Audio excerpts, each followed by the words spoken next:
Good morning, dear students.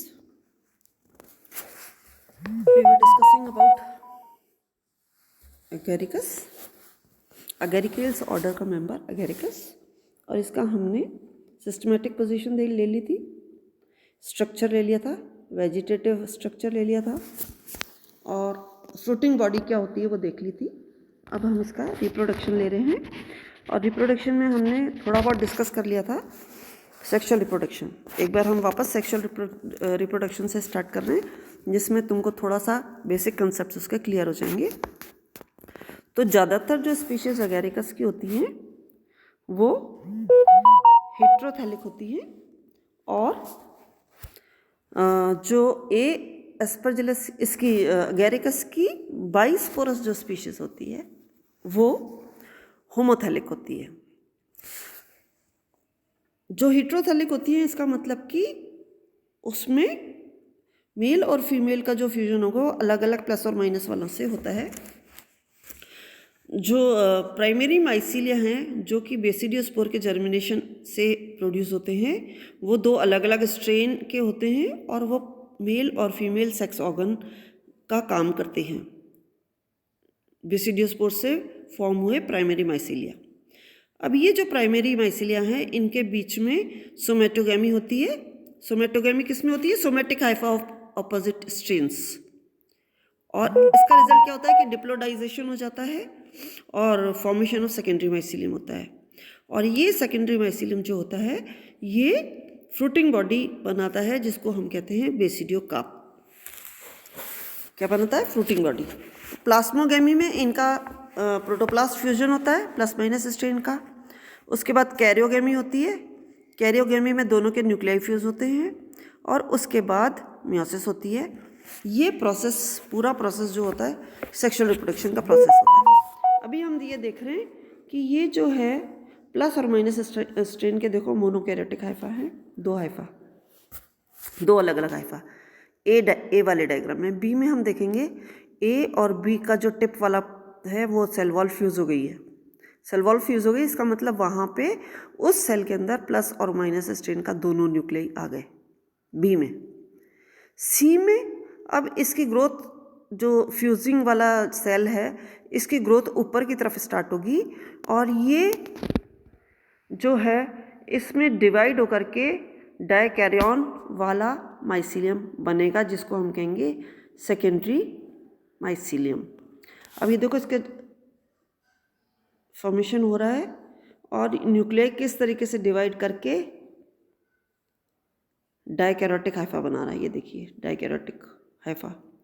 एक nuclei divide करा है, ऊपर डबल न्यूक्लियाई है. एक न्यूक्लियाई डिवाइड करा है लॉन्गिट्यूडनली, एक तिरछा डिवाइड करा है. उसके बाद सेप्टा फॉर्मेशन हो गया, और नीचे वाला जो साइड में जो ग्रोथ निकली थी आउट ग्रोथ, वो नीचे वाली सेल से जुड़ गई, ऊपर सेप्टा फॉर्मेशन हो गया. तो एक ऊपर रह गया, एक नीचे रह गया. तो बाई एक सेल से दो सेल बन गई, और दोनों सेल के अंदर दोनों न्यूक्लियाई फॉर्मेशन है. बेसिडियोमाइकोटिना का जो ग्रोथ का पैटर्न है वही है ये. अब इस तरीके से ये ग्रोथ करता जाता है, और ये सेकेंडरी माइसीलियम बनाता है. क्या बनाता है ये? Secondary mycelium. तो प्राइमरी माइसीलियम हो गया. सेकेंडरी माइसीलियम जो होता है, जो डाइकैरियोटिक माइसीलियम है जिसमें दो न्यूक्लियस है, ये पेरेनियल होता है, हमेशा रहता है, और सबटेरेनियन होता है. सबटेरेनियन का मतलब ज़मीन में जिंदा फॉर्म में रहता है, लेकिन क्योंकि ड्राई कंडीशन होती है, सॉइल बहुत हार्ड होती है, तो ये ऊपर नहीं आ पाता, ज़मीन में रहता है. लेकिन जैसे ही कंडीशंस फेवरेबल आती हैं, रेनी सीजन होता है, सॉइल सॉफ्ट हो जाती है, तब ये छोटे से बटन मशरूम के रूप फॉर्म में, पहले तो बटन मशरूम बनाएगा छोटा सा, फिर ऊपर वही बटन मशरूम इलोंगेट होकर के स्टॉक और पिलियस के फॉर्म में ऊपर आ जाएगा. तो बेसिडियोकार्प बनाएगा फेवरेबल कंडीशन के अंदर. इसमें फिर बाद में क्या होता है कि जो न्यूक्लियाई हैं वो दोनों डाइकैरियन के फ्यूज होकर के डिप्लॉयड न्यूक्लियाई बना लेते हैं. ये डिप्लॉयड न्यूक्लियाई जब बना लिया तो कैरियोगेमी हुई है. कैरियोगेमी किस में हुई है? यंग बेसिडियम, हम इसको कह सकते हैं यंग बेसिडियम में. और कैरियोगेमी होने के बाद मियोसिस, बेसिडियम में मियोसिस होती है. मियोसिस का मतलब वापस सेग्रीगेशन ऑफ स्ट्रेन्स प्लस और माइनस का, तो मियोसिस फ्यूज़न हो गया तो एक न्यूक्लियाई बन गया और वो एक न्यूक्लियाई मियोसिस हुआ, तो प्लस और माइनस स्ट्रेन वापस अलग हो जाएंगे, 4 न्यूक्लियाई बनेंगे, 2 प्लस स्ट्रेन के 2 माइनस स्ट्रेन के। तो सबटेरेनियन सेकेंडरी माइसिलियम जो होता है वो सॉइल से न्यूट्रिएंट लेता रहता है और फ्रूटिंग बॉडी बनाता है जिसको हम कहते हैं बेसिडियो काप। जो स्टार्टिंग में बेसिडियो काप होता है वो छोटा सा नॉट लाइक गांठ जैसा स्ट्रक्चर है, अंडरग्राउंड हाइफे में छोटा सा गांठ जैसा स्ट्रक्चर होता है और ये ग्रेजुअली एनलार्ज हो जाता है और ये बड़ा होकर के क्या बनाता है, ये बटन्स, फिर थोड़ा सा बड़ा होता है तब ये बनाता है बटन स्टेज। ये थोड़ी सी बड़ा होने के बाद जो बटन स्टेज बना रहा है वो डेवलपिंग बेसिडियो काप है, वो डिफ्रेंशिएटेड हम उसको कह सकते हैं कि बेसल जो पोर्शन है वो बल्बस पार्ट है और ऊपर वाला जो पोर्शन है वो हेमीस्फेरिकल रीजन है। बेसल पार्ट जो है स्टाइप बनाता है और एपिकल हेमीस्फेरिकल पार्ट जो है वो पिलियस बनाता है। ये जो दोनों का जंक्शन वाला पॉइंट है, स्टाइप और पिलियस का जो जंक्शन वाला पॉइंट होता है, वहाँ पे रिंग लाइक चैम्बर बनते हैं जो कहलाते हैं प्रीलेमिलर चैम्बर। इस इनर सरफेस में जो रूफ ऊपर बनी है उसके अंदर वाला जो सरफेस है वो प्रीलेमिलर चैम्बर बनते हैं। वो डीपली कॉन्केव स्ट्रक्चर होता है जो लाइंड होता है अल्टरनेटिंग रेडियल रोज से, और अल्टरनेटिंग रेडियल रोज किसकी होती है, स्लो डिवाइडिंग और फास्ट डिवाइडिंग सेल्स की। स्लो डिवाइडिंग और फास्ट डिवाइडिंग, तो उससे क्या होता है कि गिल लैमिले का फॉर्मेशन होता है जो हैंग कर जाते हैं नीचे की तरफ में, प्रीलेमिलर चैम्बर में हैंग कर जाते हैं। जैसे ही पिलियस एक्सपेंड होता है, बड़ा होता है, उस टाइम पे जो इंटर स्पेस है वो गिल्स के बीच की वो बढ़ जाती है और जो मेम्ब्रेन है जिसको हम कहते हैं विलम या इनर व्हील, वो मार्जिन वो कनेक्ट करती है पिलियस की मार्जिन को और स्टाइप को। इलोंगेशन के कारण ये ऊपर आ जाता है और ये रप्चर हो जाती है और gills they are exposed by the rupture of the velum. इस विलम के रप्चर होने से गिल्स जो होते हैं वो एक्सपोज हो जाती हैं और उस विलम के जो रेमनेंट्स है, बचा हुआ हिस्सा जो स्टाइप पे लगा हुआ रह जाता है, स्टाइप के ऊपर वाले पोर्शन पे, उसको हम कहते हैं एन्ड्यूलस। उसको हम क्या कहते हैं, एन्ड्यूलस। तो ये देखो formation of dikaryotic hypha by clamp connection, ये क्लैम्प कनेक्शन के थ्रू पूरा बता रखा है। इसके बाद हम ये वाला जो भी मैंने सारा डिस्कस किया, ये देखो स्टाइप, स्टाइप में मेडुला और कॉर्टेक्स बना हुआ है। स्टाइप तो नीचे स्टॉक जैसी है और ऊपर पिलियस है, इसमें स्लो और फास्ट ग्रोइंग है। ये उसका सेक्शन कटा हुआ है गिल चैम्बर्स का। यहाँ पे तुम देख सकते हो उनकी ग्रोथ प्रॉपर। सब हाइमेनियम रीजन फर्टाइल वाला रीजन है, नीचे वाला सब हाइमेनियम रीजन बेसिडियम बन गया, जहाँ पे फ्यूज़न हो गया वो बेसिडियम बन गया।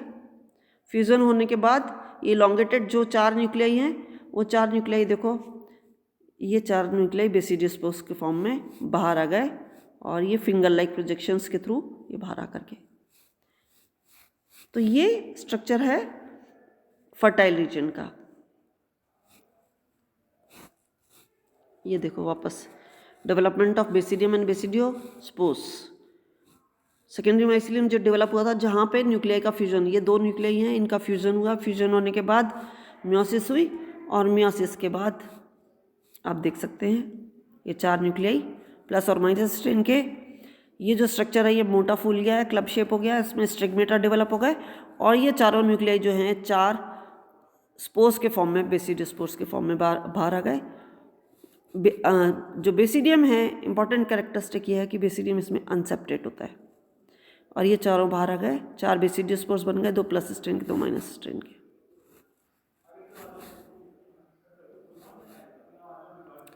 ये डायकैरोटिक एपिकल सेल, क्लैम्प कनेक्शन के थ्रू इसकी ग्रोथ हो रही है, जो भी मैंने पहले बताया था। अब ऊपर वाली जो सेल है उसमें दोनों न्यूक्लियाई फ्यूज़ कर गए, डिप्लॉइड सेल हो गई।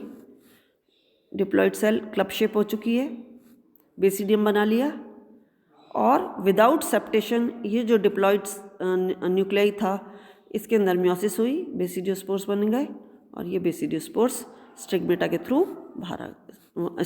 स्टिग्मेटा के थ्रू अटैच्ड आपको बाहर नज़र आ रहे हैं 4 बेसिडियोस्पोर्स।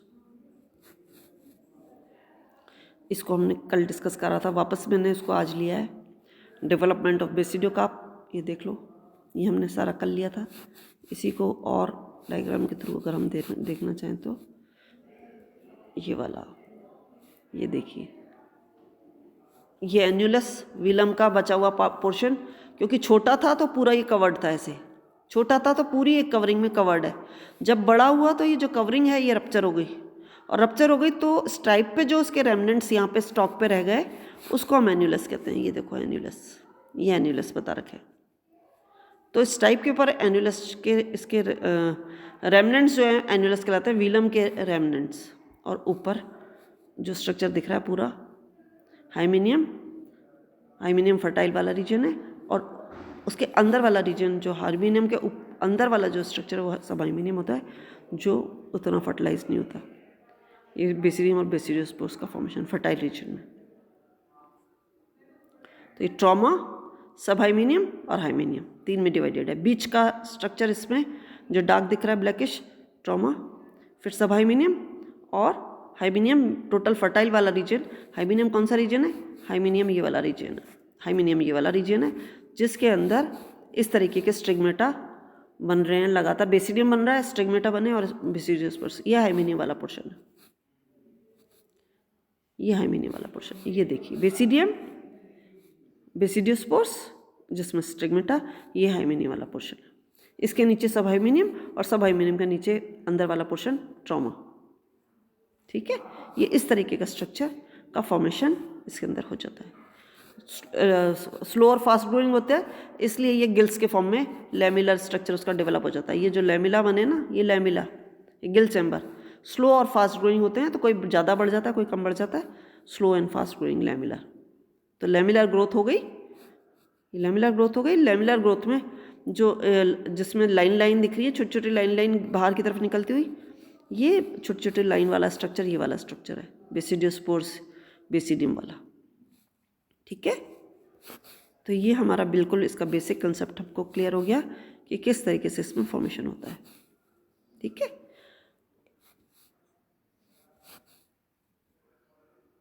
ये देखो structure of basidiocarp.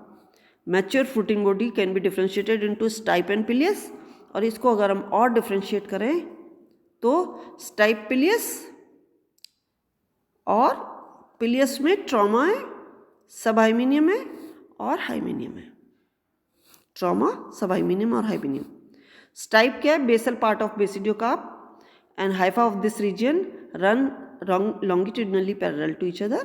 Pileus, top part which is umbrella shaped, 5 to 12 centimeter in diameter. From the underside of this pileus, 300 to 600 gills or lamellae are present, which hang downwards. नीचे की तरफ लटक जाते हैं. The gills are white or pink in young condition and they turn brown or purple black at maturity. और जो transverse section है गिल का, उसको अगर हम काटें, ये देखो, तो यहाँ पे trama, middle part of the gill made up of loosely interwoven mass of parenchyma tissue of long hypha which are longitudinally arranged, subhymenium या हाइपोथीशियम भी कह सकते हैं. Hypha of trama region curve outwards towards each surface of the gill. They add in small diametric cells forming compact layer known as subhymeneum. और उसके बाद आ गया hymeneum.